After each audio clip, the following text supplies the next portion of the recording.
Here's another color question from a subscriber who asked, how do you handle color for large bodies of rippled water, such as an ocean or a lake, with sky reflections? How do I choose color, watercolor or sky color? Do I combine those colors, or will squinting give me the color that I should go with? None of those and all of those.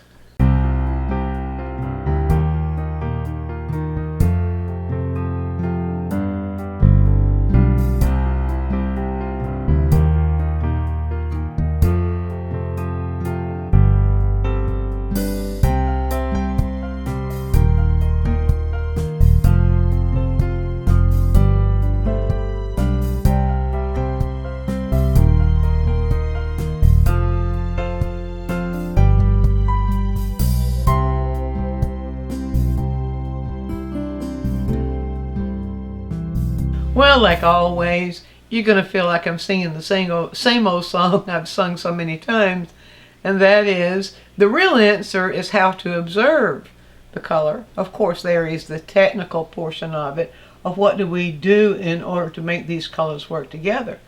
But I think one of the problems that painters often have is when they're trying to, first of all, come up with a color, they'll begin to think in terms of tube colors, and that's sort of misleading. I found that when you don't think of tube colors as your way of coming up with a color, but when you refer to the color wheel, you'll get it right every time. That is, if you answer the questions right every time. Tube colors vary all over the place, and they don't always lead us with their names in the right direction. But if we learn our tube colors, if we learn where they register on the color wheel, we have a lot better chance of being able to observe a color and then find it easily. Now, I'm just going to guide you through a step-by-step here as to how we can do that, show you some things that you might find a little bit surprising. So, what are we seeing here? If you look at the color wheel, and don't think in terms of tube colors, but only think in terms of the color hue names. Yellow, orange, orange, red, red, violet, violet. That tells us something about the color that the tube colors may not tell us. Now, I have discovered that if you do that and you hold the color wheel so that you can see the subject aligned within the color wheel, you can locate the colors that you're seeing. You locate the hues you're seeing. If you can locate the hues you can see, then you can take it from there. So let me just guide you through this and show you how we can figure this out. If I rotate this within this whole scene, I'm seeing that the hues are ranging, you can see right here, between yellow, orange, and in the sky. I'm looking at just the sky right now, and we actually can see some hues going towards red, violet, or even violet. If we look at the water, the colors in the water, what's happening there in the moving water, we will see the colors of the sky or the surroundings reflecting in the water, but where it's moving, we'll have little shadow areas that will be picking up either the depth of the color, the depth of the water, or sometimes it may even be picking up the sky. But they blend together. Those hues blend together. And it's different for every scene that we see of water, rippling water, whatever's reflecting in the rippling water. So, this could easily have been a blue sky reflecting into the water. But I chose this one to guide you. So let's look at how we can figure that out. Let me show you something magic here. First of all, let's find a single color in here that we could use to do all the warms or a lot of the warms in that painting, or at least to give us a start. And so we can see the range from yellow, orange, and when we see that, we'll often see this in the sky where there are clouds in the sky, and we're seeing colors instead of blue. So we can see it's going from yellow, orange all the way over violet. Well, in the middle of that we have orange and red orange. And that is, I would bet you, I know from experience, that we could start either here. We could start with orange or red orange. And so that would be our first step. The next step is to find its complement. And you can see here, its complement is blue. The complement of orange is blue. The complement of red orange is blue-green. You can do experiments there to play with those too, but let's go through a little exercise here. Let me show you something. Now on my palette, I'm going to pull. This is yellow orange. I'm just going to pull yellow orange down here on the palette, and I'm going to add enough of the red that leans towards orange. That says it's actually the cadmium red light leans towards orange. And I'm going to add enough into that to lean there, turn that into orange first of all. So we'll get that as close to orange as we can get it. Now you can say, well, that's not what I'm seeing. Well, of course not. That is the hue you're seeing. Well, let me show you. Let's compare. Okay, we've got orange here. There's the orange. And if I hold that here, I can see there's orange in there, but there's something else going on too. Now, saturation is a word that painters, saturation is a concept. Saturation is an activity that painters use all the time to do to translate colors we're looking at. It's a matter of knowing how to use it. Now, what does saturation mean?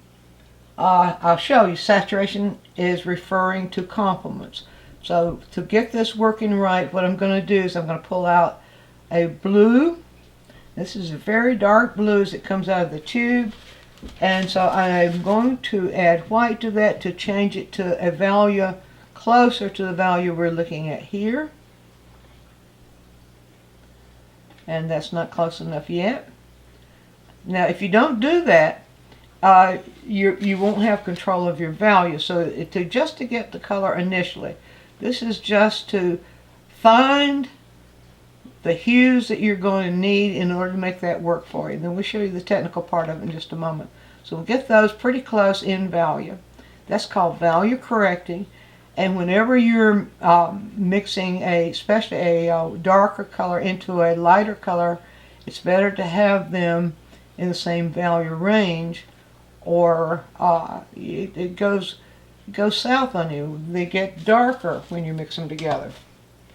So there you go. Now let's just test and put a little bit of blue, and we can see it's blue, but it's not the same blue we're looking at there. But watch this. Now remember I was talking about saturated. This is relatively, we could call this fully saturated. We could call this close to fully saturated. When I add this to this, it subtracts some of this out of itself because they're opposites. Now watch. I'm going to pull some of this blue over right here. I want you to watch what happens. I'm going to pull it gradually, just some of that blue into that orange. And you see it pulls some of the saturation out of the orange. And we don't have to add much. We've got all degrees of that blue that we can add into the orange. Now let me show you what we have there. You see how much closer it is to what we see right up there? All right, we add a little bit more. And just kind of get that mixed. Now, hold that on the back. Pull a little bit more of that back in there. Hold that on the back. Can you see it's getting closer? But we see something happening. And this is where it pays to pay attention. What we're seeing there is the orange we're mixing is turning more towards, or the color we're mixing is turning a little bit more towards the green than it is towards the violet that we're seeing there. And I want you to pay attention to what that means. It means that we need more red in this in order for it to be exact complements. So all we do is add a little bit more red. So we add a little bit more red into this, and let me show you what happens. It's a fun thing when you think in terms of the color wheel. You see we're closer now. See how much closer that is to what we're seeing there. And if we bring this blue over into this red that leans towards orange, let me show you what we get. You see, we're very close to where we are there. So that tells us that with these three colors, we should be able to find most of the colors we see here. And what do we do with that? All right, so I'm going to show you now, just briefly show you what you can do. Now, if we're using the blue and we're adding just a little bit of the blue mixture into this orange, we get something like this. And you see how very close that is to this. If it needs to be a little bit lighter, we add just a touch of white to it, not very much, and we get something like this. If it needs to be lighter, even lighter, we add even more white, but we do it gradually, and we get something like this.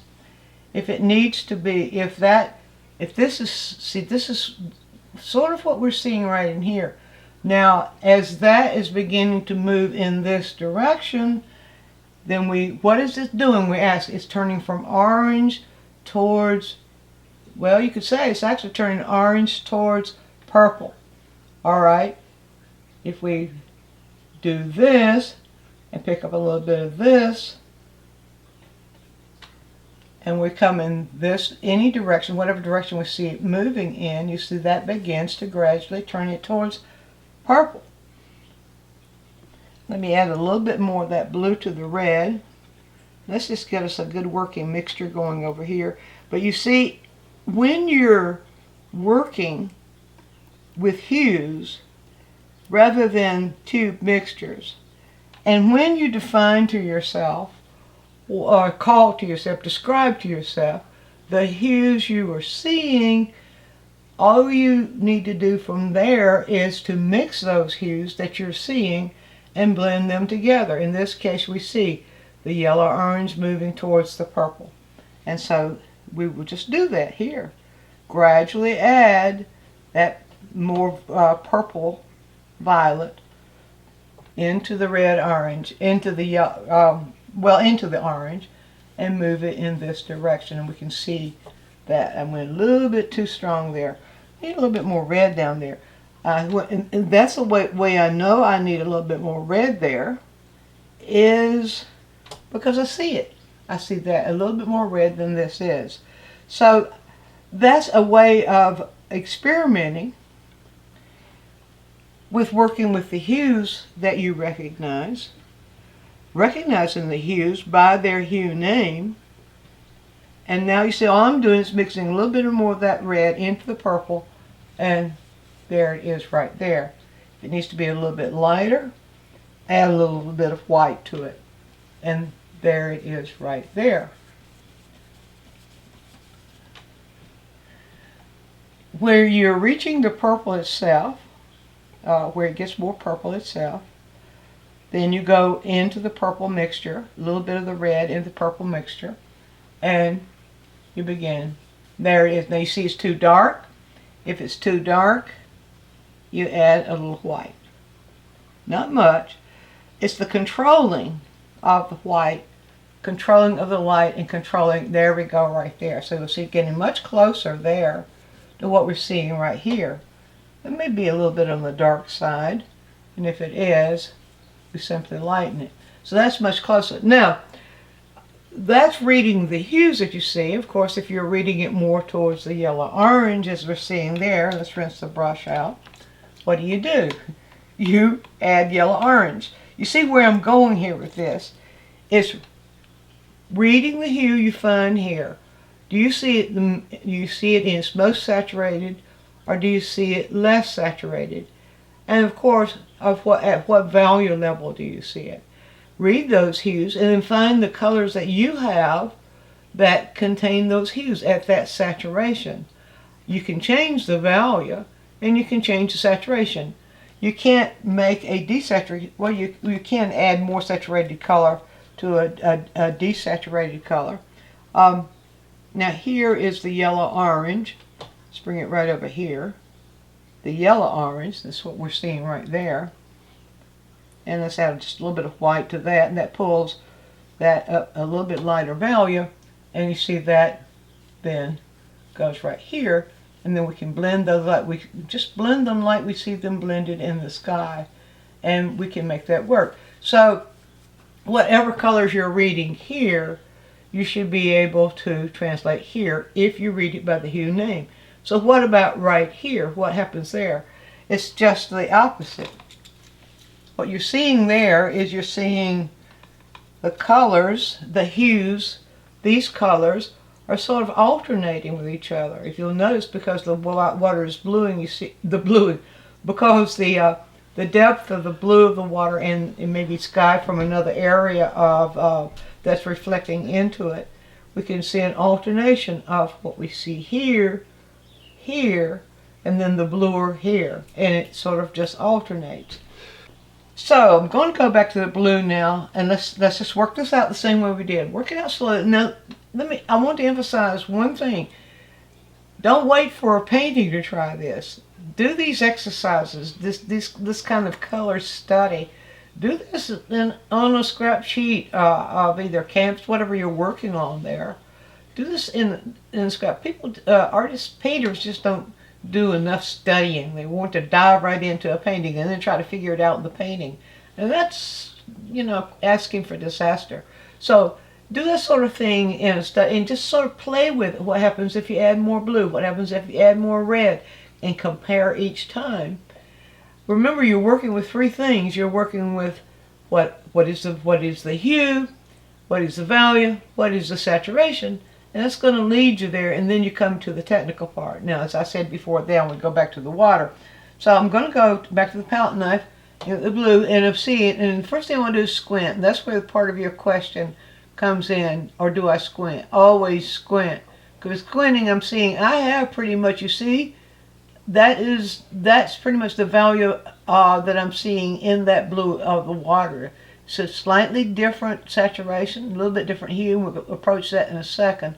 But you see, that's the color. And sometimes the mistake painters will make is to just assume it's too dark. It's darker than they really see it. But find that value. So I found the value. Now I already remember that when I added that orange to that, it began to turn. And this feels a little bit green. That green is the hue, leaning a little bit towards green. So I'm going to add just a little bit of this orange, of the red, orange part that has a little bit more of the yellow-orange in it.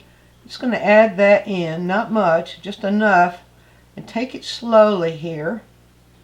And it didn't add much that time. And let's see. Okay, that is too green. So that means I needed more of the orange that leans towards red. And let's see if we don't get it this time. And see, that is much closer. Orange leaning towards red. That means I'll just pull more of the red into the orange here. And we call that red-orange. That's the red-orange on the color wheel. Now let's see if if we have that red-orange there. Put a little bit of it right here. Let's test it again. You see, this is very meticulous. It's very slow. But this is how you get to know what color. It's how you get to know what color does to color. You see, that's pretty close. That's daggum close. So, add a little bit more blue. That's going in the right direction. So, rinsing out the brush.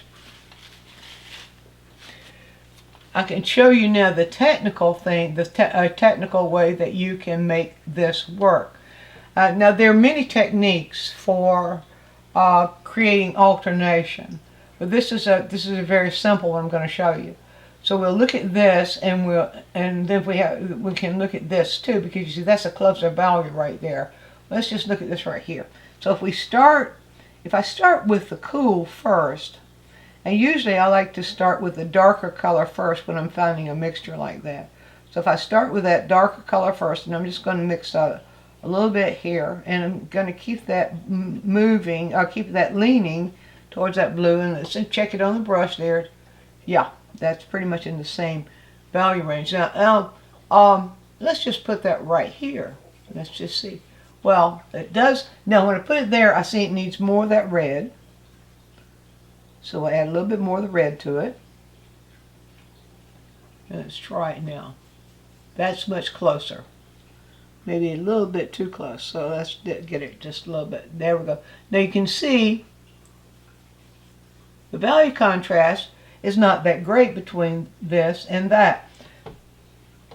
But as it comes down, it gets a little lighter. So we add a little bit light. When I say light, I mean white. So I added a little bit more white. Now I think I probably added a little much, so you need to control that. Sometimes we get it right the first time. Sometimes we need to play with it just a little bit.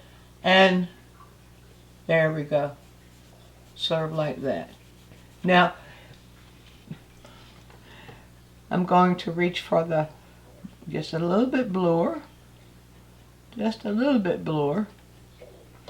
And now here's what I want to do.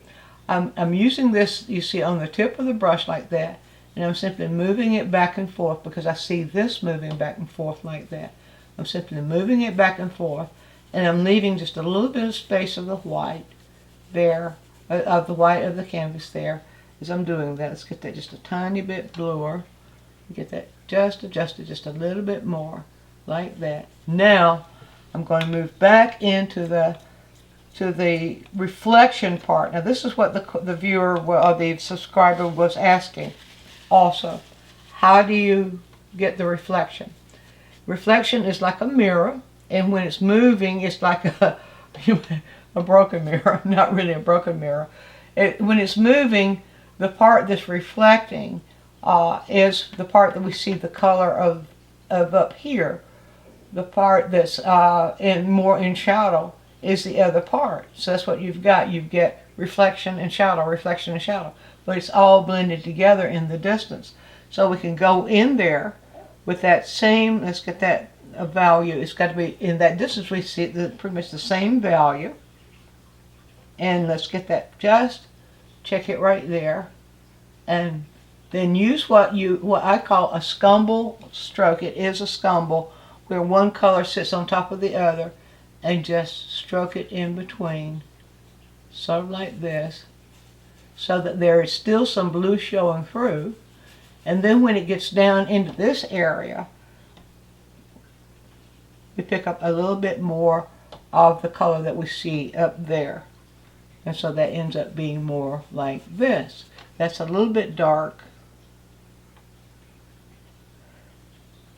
So let's lighten it. There we go. It's more like that. And then get those blended. Just let the edges blend. And then we pull that down. You see what's happening right there? I'm just imitating what I'm seeing. We pull that down, and then we pick up blue, a little bit of the blue mixture. Check the value with the blue mixture, and you see, then let it blend right in here, sort of like that. So that the edges blend, they're blending here, where the edges of the one color is blending into the other. But you allow some of the color to show through, and some gets blended. And you can see now, as we move down, we can begin to see, just pull those a little bit, get that a little bit more blended, but using a vertical stroke. You see, we can begin now to feel that reflection of this into that. So you can see now that when you're focusing your attention on what the color is doing in terms of hue, in terms of value, and how saturated or desaturated that is, and describe what you're seeing in those terms, not in terms of, is that ultramarine blue, is that, it's none of those stuff, none of those things. But if you know the ultramarine blue registers about right here on the color wheel, then that tells you, if I'm reading that as blue, I need a blue And if I'm reading this as I need an orange, then I know I can find among my tube colors where that blue is or where that orange is, or at least I know I will be able to mix it if I happen to have two colors that will give me a color that I don't read here. So if you do that little exercise, it's observation first. Observe first. What are you seeing? And then use your color wheel and your knowledge about what's going to happen when you mix those colors together. Controlling the values as well. Use that knowledge and do exactly what this tells you to do. When you allow the scene to speak to you, and when you're using the methods that we have, you're using the methods of the color wheel as a guide, the knowledge of what happens when you mix colors opposite each other on the color wheel. I think you'll find your ability to see color and mix color will be totally revolutionized. Be sure and view all of our quick tips. And while you're doing so, subscribe to the channel, click on the bell so you'll always get a notice when we produce a new quick tip, which is every week. And if you have a question, leave it in the comments section and we'll make a quick tip for you. Also, take a trip over to dinemize.com where I have full-length lessons, downloads, DVDs, lots of other stuff there, some free stuff for you. And while you're there, you can subscribe to the newsletter, and that way you'll always be informed every time we do something new.